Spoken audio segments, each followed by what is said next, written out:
Congress party ने जब जब आवश्यकता पड़ी सहयोग की। धीरे धीरे आजादी के बाद में 1947 के बाद में एसोसिएटेड जनरल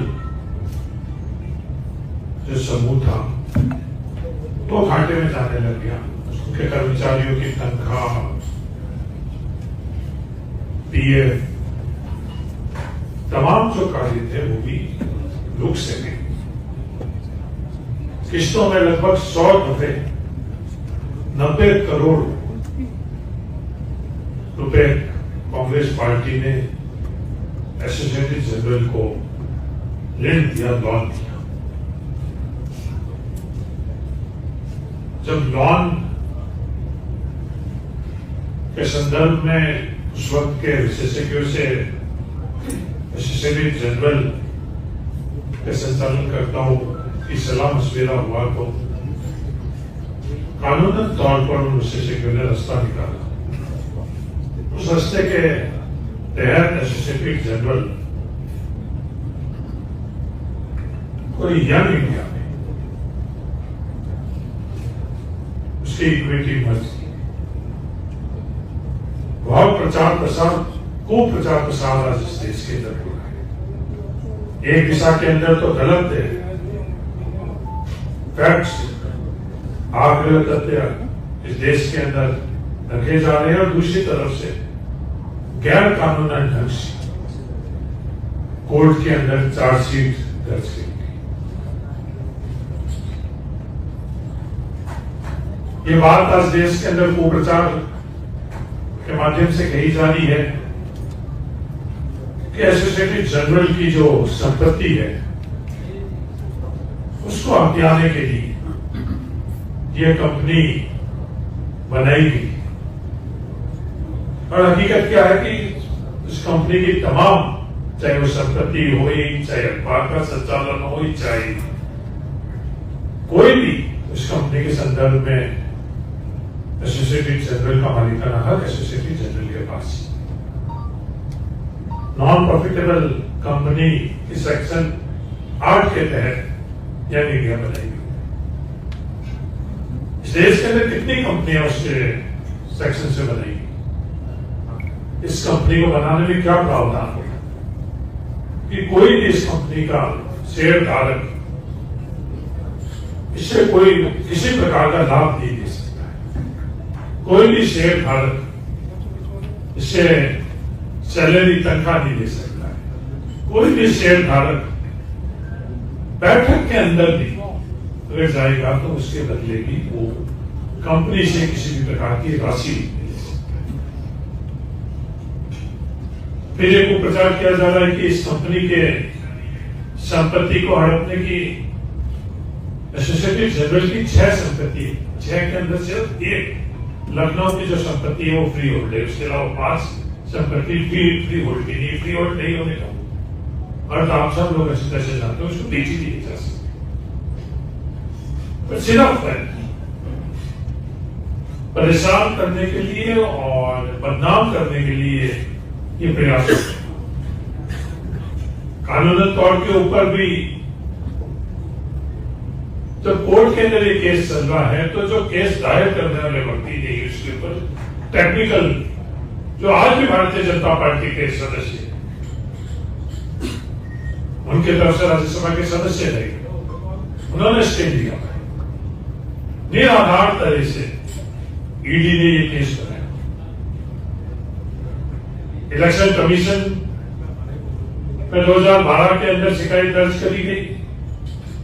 ईडी के दस्तावेज और रिकॉर्ड के यहाँ पर इलेक्शन कमीशन ने 2012 में, फिर 2015 के अंदर इस केस के संदर्भ में इलेक्शन कमीशन ने भी फैसला किया। वाले बात जिस ईडी के डायरेक्टर ने जो हकीकत बताई उसका तत्कालीन वहां से हटा दिया गया। उस वक्त भी देश जान चुका था कि किस तरह की द्वेषपूर्ण भावना से ये कार्य करना चाहिए।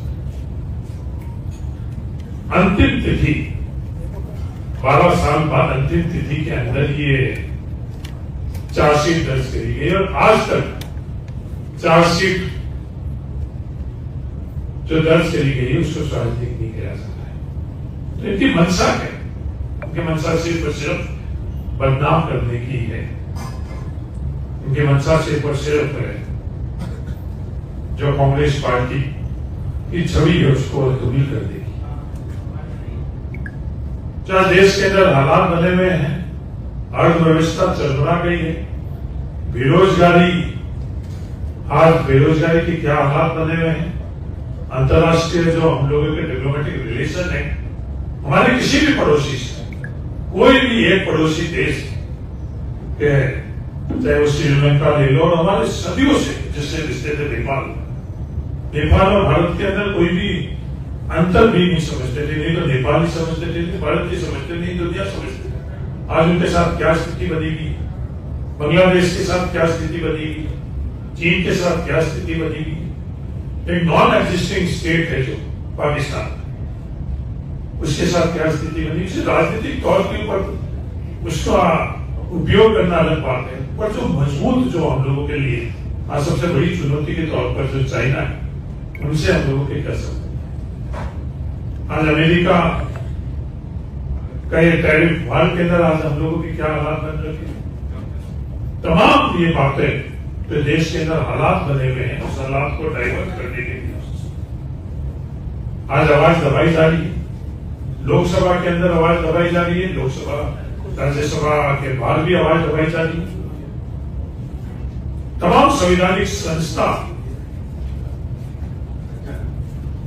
को कमजोर किया जा रहा है, हर रोज नया विवाद, और संवैधानिक पद पर रहते हुए लोगों के माध्यम से भी विवाद। ये हम लोगों का देश का दुर्भाग्य कि संविधान में कुछ कम संवैधानिक पद पर रहने वाले महामहिम उपराष्ट्रपति जी भी बिना आधार की बात करते। ये बात कर रहे हैं कि राष्ट्रपति ने जो फैसला ले लिया है, तो क्या राष्ट्रपति जी के द्वारा फैसले लिए गए हैं उसके संदर्भ में हम लोग चर्चा नहीं कर सकते। महामहिम महोदय राष्ट्रपति के अभिभाषण के संदर्भ में भी कल आप यही बात करें कि राष्ट्रपति का अभिभाषण संसद के अंदर बोल दिया गया, उसके संदर्भ में आप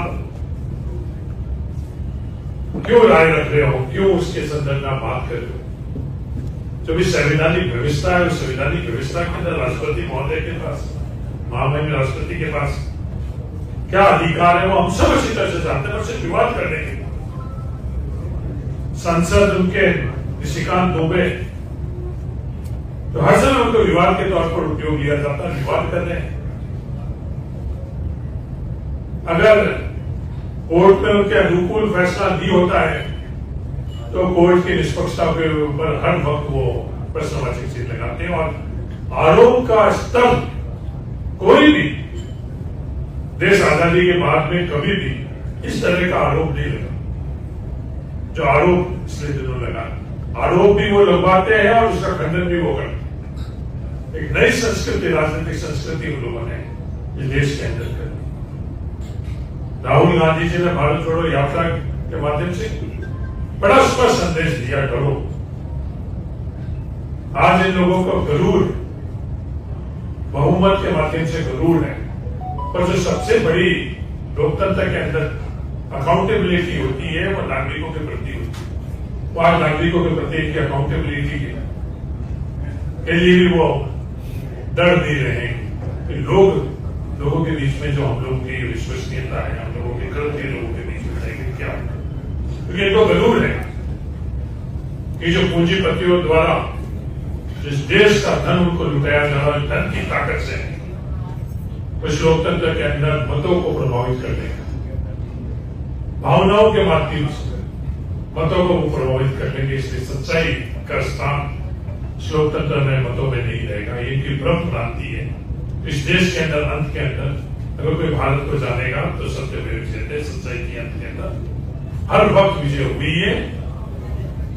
सच्चाई परेशान इस देश में कई दफे हुई, हमारे शास्त्रों में भी वही है, हमारे इतिहास में भी वही है, पर अंत के अंदर सच्चाई की विजय होती है।